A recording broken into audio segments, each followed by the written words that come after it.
গরম কিছু বলবো উপস্থিত সবাইকে আমার আন্তরিক জয় জয়। আজকে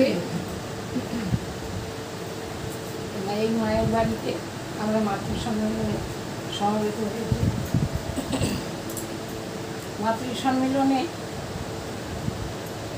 যেটা অল্প সময় তো যেটা আলোচনা করা খুব জরুরি সেটা হলো ইষ্টভৃতি। আমরা দীক্ষা চলছে, দীক্ষা সবাই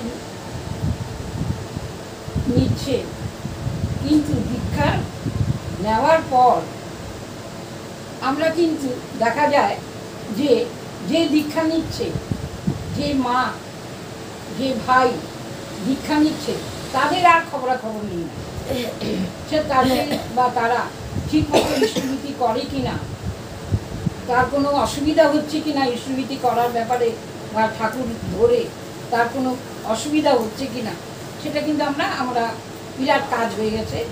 একজন দীক্ষা বাড়লো বা 5 জন দীক্ষা বাড়লো, দীক্ষার সংখ্যা বেড়ে গেল, দীক্ষার সংখ্যা বেড়ে গেল, কিন্তু দেখা যায় যে এইরকম ডিটাচড হয়ে হয়ে তারা ভাবে যে আমাদের তো আর কেউ খোঁজখবর নিচ্ছে না, কিচ্ছু না, ইষ্টভৃতি করলাম কি না, কোথায় দেবো, কত অসুবিধার সম্মুখীন হয়, কীভাবে ইষ্টভৃতিটা লিখতে হবে সে লিখতেও পারছে না, হ্যাঁ, কীভাবে তাকে দেখিয়ে দিতে হবে, এইভাবে লিখতে হয়, এইভাবে করতে হয়। সময়তে গিয়ে একটা বই নিয়ে গিয়ে তার তার হাতে দিতে হবে, দিয়ে তাকে কিছুদিন তাকে অন্তত কী করতে হবে, পরিচালনা করতে হবে, তাকে দেখিয়ে দিতে হবে, এইভাবে তার সাথে সংযুক্ত থেকে তাকে এগিয়ে দিতে হবে ঠাকুরের দিকে। কিন্তু আমরা বেশিরভাগই কী করি, যেই দীক্ষা হয়ে গেল ভাবলাম যে যাজন করে আমি দিলাম 5 জনকে দীক্ষা, আমি একটা বিরাট কাজ করলাম, কিন্তু কাজ শেষ হয় না, তার সাথে সংযুক্ত থাকতে হবে, তার সঙ্গে যোগাযোগ রাখতে হবে যে সে ইষ্টভৃতি করছে কি না। ইষ্টভৃতি তো ঠাকুরের সঙ্গে যোগাযোগের একটা চাবিকাঠি। ওয়ারিং হলো ঘরে, ওয়ারিং টোয়ারিং সব হলো, তাতে কি লাইট জ্বলবে? ওয়ারিং করলেই লাইট জ্বলে না, কানেকশন দিতে হবে তবেই লাইট জ্বলে। ঠাকুরের সঙ্গে সেরকম কানেকশন থাকতে হবে, যোগসূত্র থাকতে হবে, সেই যোগসূত্রের মূল চাবিকাঠি হলো ইষ্টভৃতি।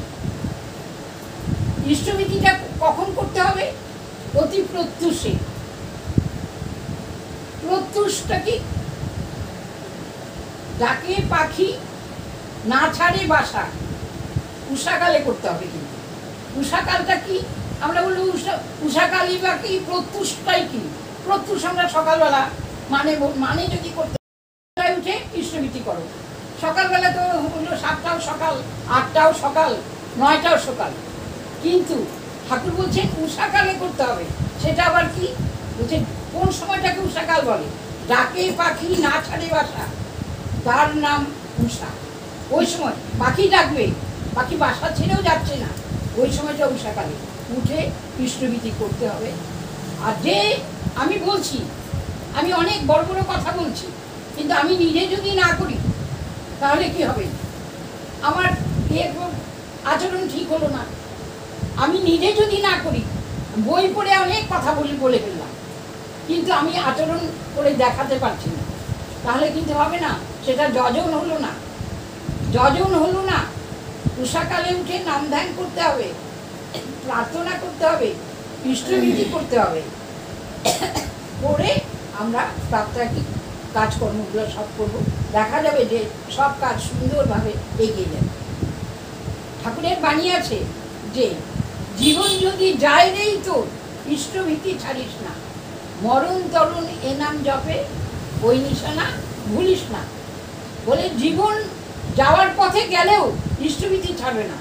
এই সম্পর্কে একটা ঘটনা আছে, খুব অসুস্থ হয়ে হসপিটালাইজ, একদম ডাক্তাররা আশা ছেড়ে দিয়েছে, স্যালাইন চলছে। এর মধ্যে একজন ঋত্বিক দাদা ওনাকে দেখতে গেছে, দেখতে যাওয়ার পরে ছেলেকে বলছে, তোমার বাবার ইষ্টভৃতি কে করে? বলছি কেন বাবা তো পারবেন না এখন, আমি করছি। বলছি কেন? তোমার বাবার হাতে পয়সা দিয়ে হাতটা ইয়ে করে ধরে, তোমার বাবা বলতে পারছো না, সেন্স নেই, আর তো ধরে তুমি মন্ত্রটা জপ করবে। ও তারপরে ওরকম পরের দিন ওরকমভাবে শুরু করলো, তারপরের দিনও করলো ওরকম করে। তারপরে একজনের সাথে ছেলেটা গল্প করছে, ওখানটায় কথা বলছে। হঠাৎ এক পাশের বেডের পেশেন্ট বলছে, এই যে দাদা, আপনার বাবা তো স্যালাইন নিয়ে উঠে বসে দেখেন দাঁড়াতে যাচ্ছেন, হাত থেকে নেমে যাচ্ছে। অবাক কাণ্ড। ইষ্টভীতি যে শুরু করলেন, ওনারও ইষ্টভীতির এত জোর, এটা না করলে বোঝা যাবে না। যে করবে সে ফল পাবে।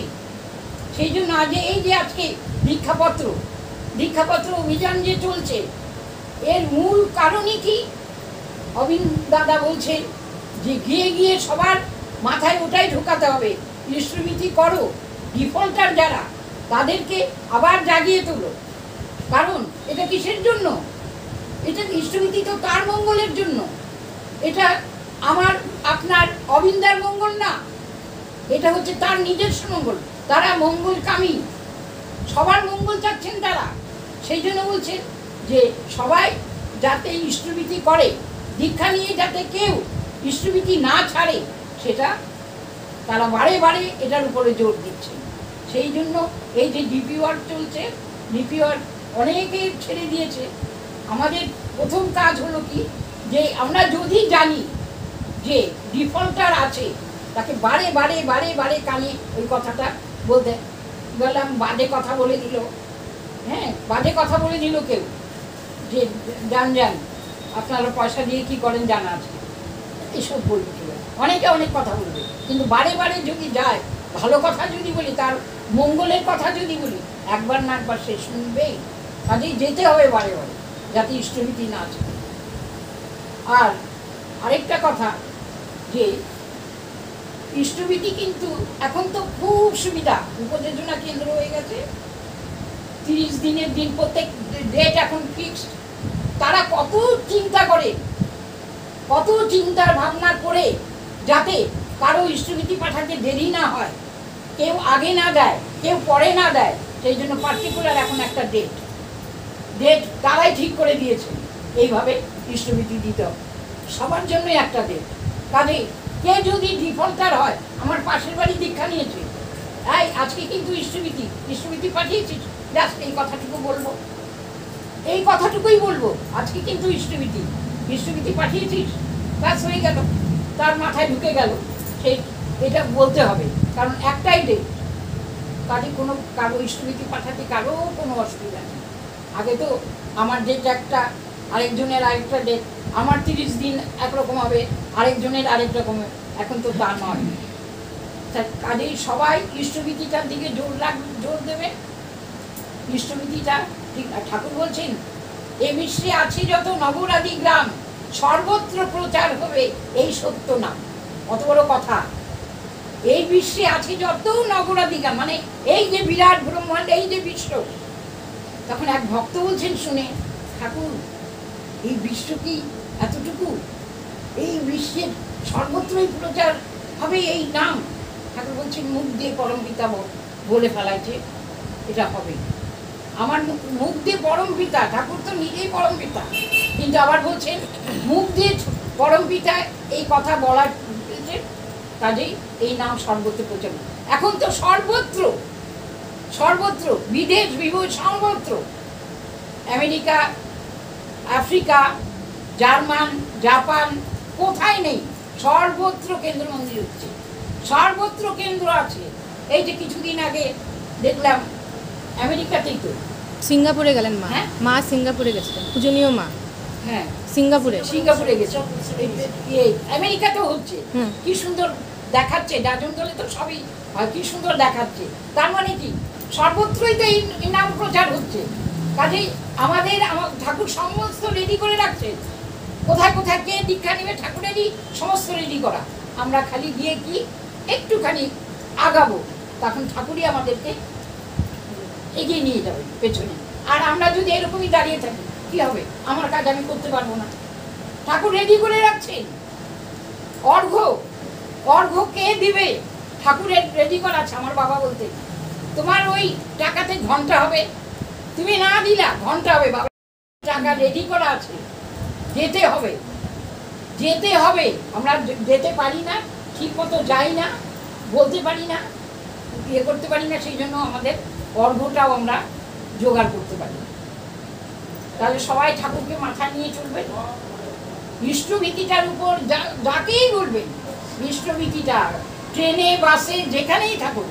ট্রেনে যাচ্ছি তাতে কি হয়েছে? বাসি জামা কাপড় ছাড়তে পারছি না তাতে কি হয়েছে? যেখানে যেমন ওখানে ওইভাবেই ইষ্টভীতিটা আগে করে নিতে। সকালবেলায় ঘুম ভেঙে গেল ট্রেনে, অত লোকজন, হ্যাঁ, আগেই একদম চুপচাপ বসে ইষ্টভীতি করে নিলাম। তারপরে প্রার্থনাও করলাম। জোরে প্রার্থনা করলে অন্যের অসুবিধা হবে, আস্তে আস্তেই করলাম প্রার্থনা, মনে মনে করলাম প্রার্থনা, কোনো অসুবিধা নেই। সুতরাং ইষ্টভীতি যেখানেই থাকবো আমরা, ইষ্টভীতিটা কিন্তু ছাড়বো না। এটা হচ্ছে ঠাকুরের সাথে কানেকশন। ঠাকুরের সাথে কানেকশন, যত অসুখ বিসুখ যাই হোক আমরা তো আগেই ইয়ে করি। আমার বাবা মৃত্যু ছিলেন তো, বাড়িতে কেউ আসলেন না।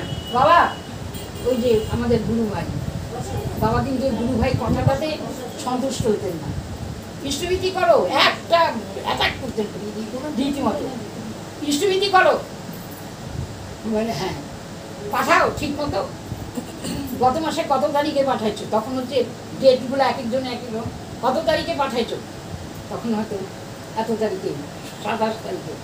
এই মাস তো, গত মাস ছিল মে, এই মাস তো জুন, এই মাসে কত তারিখে পাঠাইছো?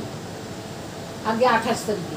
ভাবছে 27 গেল, 27-এ 30 দিন হলো, হইল না তোমার ইষ্টভীতি। বাবা বলো, তারপর তাকে নিয়ে বসলো বাবা, ইষ্টভীতি একদম ব্যাখ্যা ট্যাখ্যা সুন্দর করে করে দিল।